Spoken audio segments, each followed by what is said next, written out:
প্ৰকাশ পালে 2024-25 চনৰ ক্লাছ 9 আৰু 10ৰ সিলেবাসখন। তোমালোকে এই সিলেবাসখন ক'ত পাবা, এই সিলেবাসখনত কি আছে গোটেইখিনি জানিবলৈ ভিডিঅ'টি শেষলৈকে চাই থাকিবা। এই সিলেবাসখনৰ পিডিএফটো তোমালোকে ইয়াতে পাবা। মাৰ্কিং পেটাৰ্ন সাবজেক্ট ওয়াইজ ক'ত কিমান নম্বৰ আছে, কোনটো সাবজেক্টত কিমান নম্বৰ পাব লাগিব, কিমান নম্বৰ পালে তোমালোকে পাস কৰিবা সেইখিনি ইয়াতে পাবা।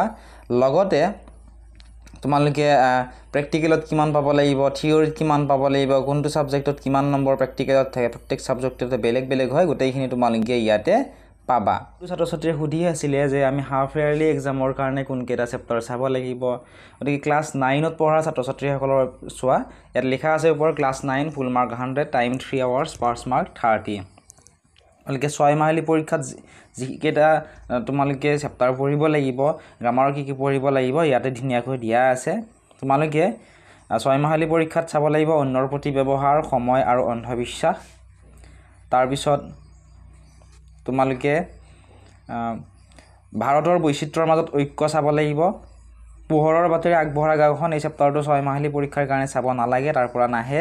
যুঁজ চেপ্টাৰটো তোমালোকে চাব লাগিব 6 মাহিলী পৰীক্ষাৰ কাৰণে। তাৰ পদ্যাংশৰ তোমালোকে চাব লাগিব শিশুলীলা, মানৱ বন্দনা, গীত আৰু ছবি। প্ৰচণ্ড ধুমুহাই প্ৰশ্ন কৰিলে মোক আৰু মোৰ দেশ, এই দুটা চেপ্টাৰ তোমালোকে চাব নালাগে হাফ ইয়াৰলিৰ কাৰণে। ব্যাকৰণৰ তোমালোকে চাব লাগিব নত্ববিধি, সত্ববিধি, সমাৰ্থক শব্দ, বিপৰীতাৰ্থক শব্দ, জুৰীয়া শব্দ, দ্বন্দ্ব সমাস, অনুৰূপ শব্দ আদি তোমালোকে হাফ ইয়াৰলি এক্সামৰ কাৰণে চাব লাগিব। প্ৰত্যয় চাব তোমালোকে হাফ ইয়াৰলি এক্সামৰ কাৰণে নালাগে। তাৰপিছত ভাৱ সম্প্ৰসাৰণ কৰা চাব লাগিব, বাক্য ৰচনা, আবেদন লিখন, ৰচনা চাব লাগিব।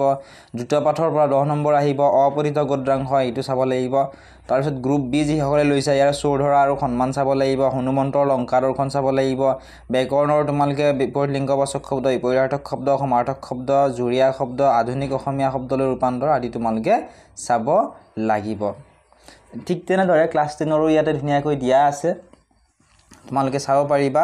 ক্লাছ 10ৰ তোমালোকে ছাত্ৰ ছাত্ৰীসকলে উদ্যোগী সভা আৰু ভাৰতীয় সংস্কৃতি চাব লাগিব 6 মাহিলী পৰীক্ষাৰ কাৰণে। তাৰপিছত অসমৰ জনগোষ্ঠীৰ গাঁথনি আৰু সংস্কৃতি, এইটোৰ পৰা 6 মাহিলী পৰীক্ষাত কোনো ধৰণৰ কুৱেশ্যন নাহে। ইণ্টাৰনেটৰ তিতা মিঠা আৰু অৰুণিমা সিনহা চাব লাগিব। অৰণ্য যাত্ৰা চাব লাগিব। বৰগীত চাব লাগিব, মাধৱদেৱ আৰু জিকিৰ চাব লাগিব। প্ৰশস্তি চাব লাগিব। ব্যাকৰণৰ তোমালোকে চাব লাগিব নৱম শ্ৰেণীৰ যিখিনি ব্যাকৰণ পালা, ইয়াৰ উপৰিও সমাস, সন্ধি, বাক্য পৰিৱৰ্তন, নত্ববিধি আৰু সত্যবিধি, জ্যোতিচিহ্নৰ ব্যৱহাৰ, খণ্ডবাক্য, জতুৱা ঠাঁচ, বিপৰীতাৰ্থক শব্দ, এটা শব্দত প্ৰকাশ কৰা প্ৰত্যয় আদি চাব লাগিব।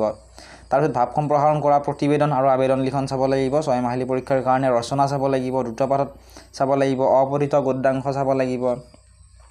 ঠিক তেনেদৰে গ্ৰুপ বি যিসকলে লৈছা তোমালোকে 6 মাহিলী পৰীক্ষাৰ কাৰণে প্ৰাচীন ভাৰতীয় শিক্ষা চাব লাগিব। ধৰ জাৰু ধৰ ভাই চাব লাগিব। ব্যাকৰণৰ তোমালোকে চাব লাগিব গ্ৰুপ বি লোৱাসকলে নৱম শ্ৰেণীৰ যিখিনি ব্যাকৰণ পাইছিলা গ্ৰুপ বিৰ সেইখিনি, লগতে ভুল বাক্যৰ শুধৰণি, উপসৰ্গ, অনুসৰ্গ, সমাৰ্থক শব্দ, পুৰণি শব্দৰ আধুনিক ৰূপ, ছন্দ তোমালোকে 6 মাহিলী পৰীক্ষাৰ কাৰণে চাব নালাগে। ঠিক একেধৰণে তোমালোকে প্ৰত্যেকটো ছাবজেক্টৰে ইয়াতে প্ৰায় 477টা পেজ আছে, প্ৰত্যেকটো ছাবজেক্টৰে তোমালোকে এনেদৰে চাব পাৰিবা। আৰু ইয়াৰ যদি ছেপাৰেট ভিডিঅ' তোমালোকক লাগে, তোমালোকক মই বুজাই দিবলৈও চেষ্টা কৰিম, তোমালোকে সেই ভিডিঅ'সমূহ চাব পাৰিবা। ইয়াত প্ৰত্যেকটো মিডিয়ামৰে বড়ো, বাংলা, হিন্দী প্ৰত্যেকটো মিডিয়ামৰে ইয়াতে ধুনীয়াকৈ দি থোৱা আছে। যেনে ক্লাছ 9ৰ হিন্দীৰ MIL হিন্দীৰ ইয়াতে কি চাব লাগিব ইয়াতে ধুনীয়াকৈ দিয়া আছে। গতিকে এইখিনি ফ'ল' কৰি যদিহে তোমালোকে পঢ়া, তোমালোকৰ পৰীক্ষা নিশ্চয় ভাল হ'ব। গতিকে হাফ ইয়াৰলিৰ কাৰণে যিকেইটা চেপ্টাৰ বেছি ইম্পৰ্টেণ্ট হয় এইকেইটা চেপ্টাৰ তোমালোকে ভালদৰে চাবা। আৰু ইয়াৰে যদিহে তোমালোকক PDF-টো লাগে, তোমালোকে ডেছক্ৰিপশ্যনত দিয়া লিংকসমূহত ক্লিক কৰি আমাৰ Facebook page, WhatsApp channel, Telegram channel follow' কৰি ল'বলৈ নাপাহৰিবা। বা হোৱাটছআপ নম্বৰ দিয়া আছে, সেই হোৱাটছআপ নম্বৰটোত তোমালোকে ভিডিঅ'টোৰ স্ক্ৰীনশ্বটটো পঠিয়াই দিলে আমি তোমালোকক PDF-টো দি দিম। যদিহে তোমালোকে এতিয়ালৈকে চেনেলটো ছাবস্ক্ৰাইব কৰা নাই, চেনেলটো ছাবস্ক্ৰাইব কৰি দিবা। ইয়াৰ ৰিলেটেড কিবা যদি সুধিবলগীয়া থাকে কমেণ্ট ছেকশ্যনত কমেণ্ট কৰি সুধিব পাৰিবা।